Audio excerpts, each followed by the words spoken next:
I had lunch with his lovely daughter Vicky a couple of years ago it is now, and I said, what first springs into the mind of Dad there? She said he was in the front room one day and I was in the back room, and all of a sudden I heard him jumping up and down like that. Well, it might be like that. No, it was like that. And she said, Dad, what's wrong? He said, I just had some milk and magnesia and I forgot to shake the bottle.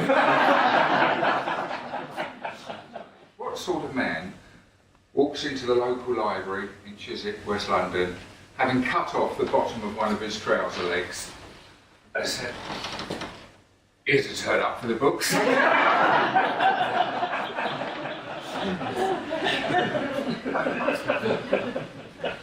Now here, his lovely wife Dove gave me his smallest magic wand. And I'm ever so pleased to have this, because they don't make them any longer.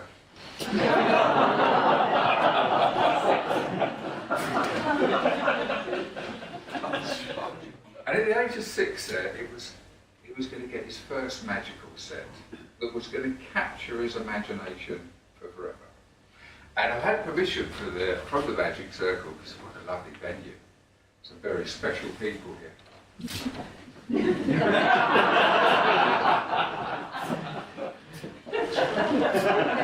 That I can teach you his favourite trick. Are you working it?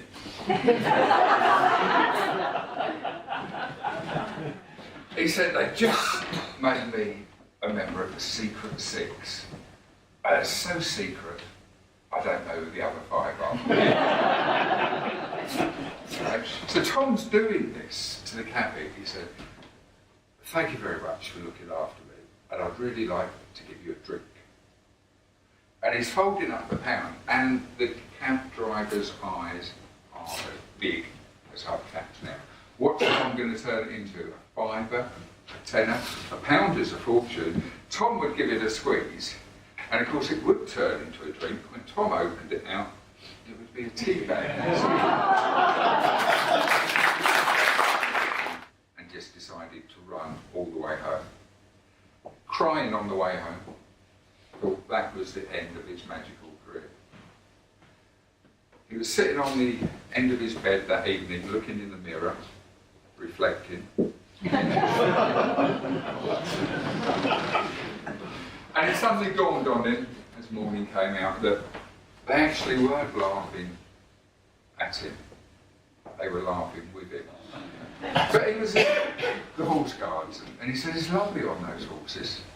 Easy to ride. All you've got to do is remember, when the horses go up, you go up. And when they come down, you go down. They said, we've been out all morning. It's going up, I go up, it's going down. He said, oh, we got to this one corner, and the horse went up, and I went up, but when I came down again, he'd gone.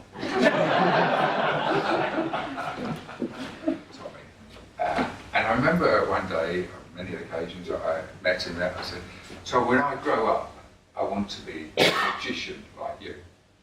He said, well, you can't do both. Tom got this when he was working in the nappy. He kept getting everything wrong, and he had to go and see the OC. He said, what are we going to do with you? He said, I want to join ENSA. Does anyone remember what ENSA stood for? Maybe not something awful. That's exactly right. It was, we're doing it. It was the Combined Services Entertainment, and that's where all his mates were. And that's where he wanted to go and join. He said, what do you want to do there if we transfer? He goes, I want to be a magician. He said, but we've got no money for big props or anything. He said, no, I'll make my own. And this is where he was going to hone in his act. And Tommy's getting all those classical tricks prepared behind the scenes to show you in the second half. But the Fez came along. He forgot his pith helmet. He used to wear a pith helmet. And a waiter was walking past out there, and of course they all wear the fezzes with their sashes. And he just reached over and plucked the fez off and put it on. And went just like that. And he got a big reaction from the audience. And Tom would always be listening to that. And he knew then that Fez was always going to be staying in his kit bag. And even so, I remember being on a cruise down myself going down the Nile, and a lot of you will probably know that you stop at the different places, and as you get out, the Arabs want to sell you their wares. And this particular chap had a trestle table full of fezzes. And as I was getting off with my brother, he said, "Are you English?" I said, "Yeah." And he put on a fez and went, just like that. I said, "Wow, have you heard of Tommy Cooper? Do you remember?" He said, "Who?" He thought they were called Just Like That House. Because every Englishman went up to his stall, put one on, just like that.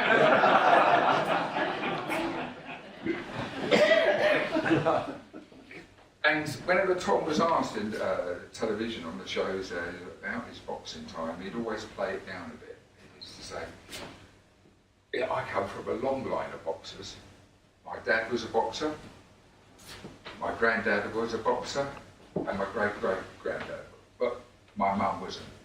She was a Cocker Spaniel." He said,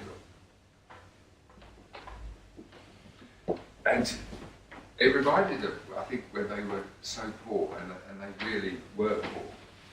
And Tom used to say, "You know, we were so poor and so cold, but my dad used to go and get a candle, and we'd all huddle round it. And when it got really, really cold, he'd light it." Famous vanishing candle trick.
From this empty paper bag, I'm going to produce 2 live pigeons.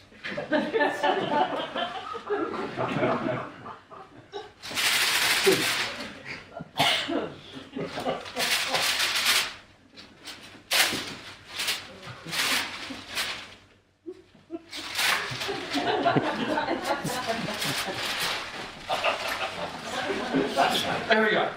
Empty paper bag, 2 live pigeons. Oh!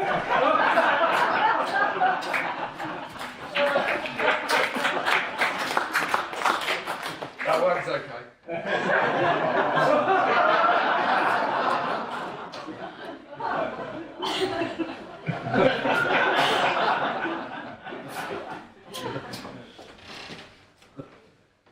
Do you want to see him fly?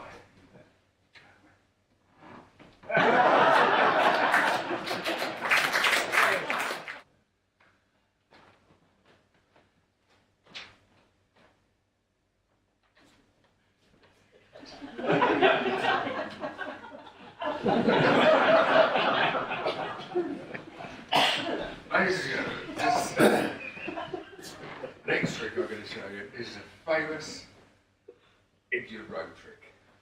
And not a lot of magicians do this, and you're about to see why. I'm scared. Look, even the rope's afraid.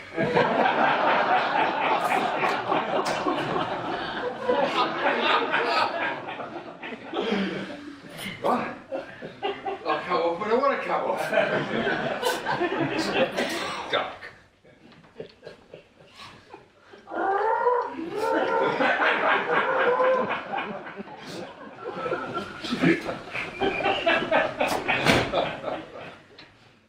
2, 3.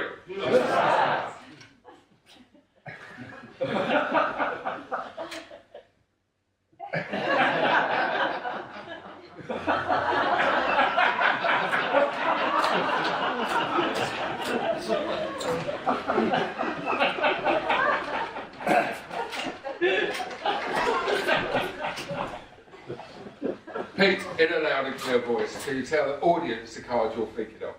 Ace of Spades. Correct. Thank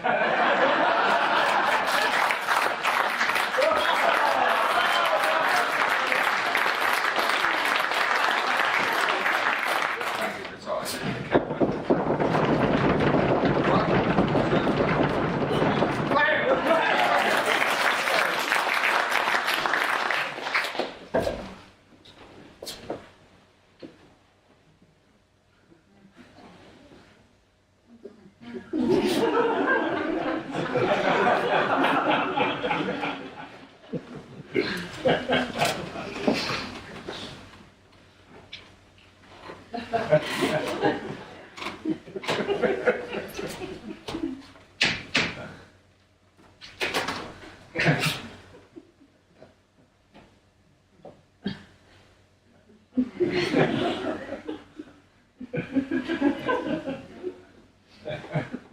Before your very eyes, ladies and gentlemen.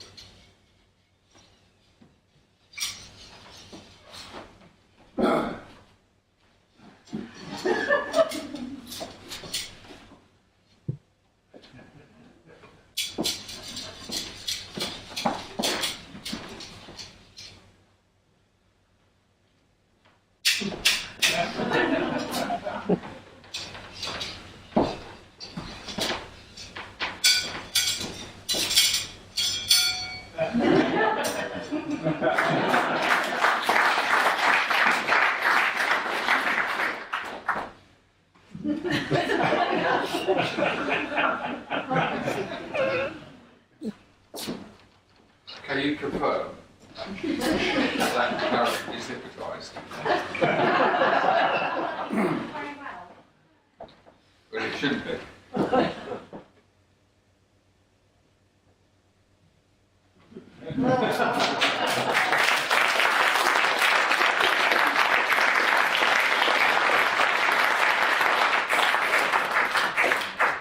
Ladies and gentlemen, I'd like to thank you so much for coming out this evening and sharing with me some good old-fashioned comedy, magic and some tricks.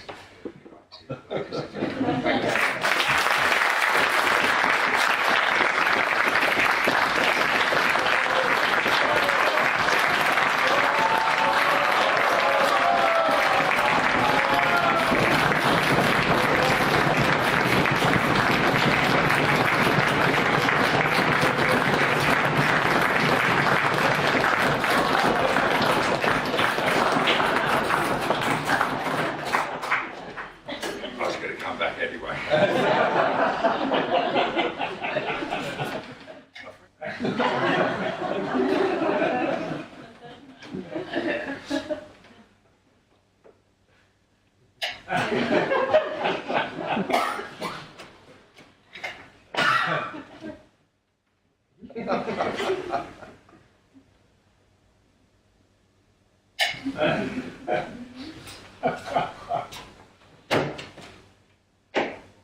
Glass bottle.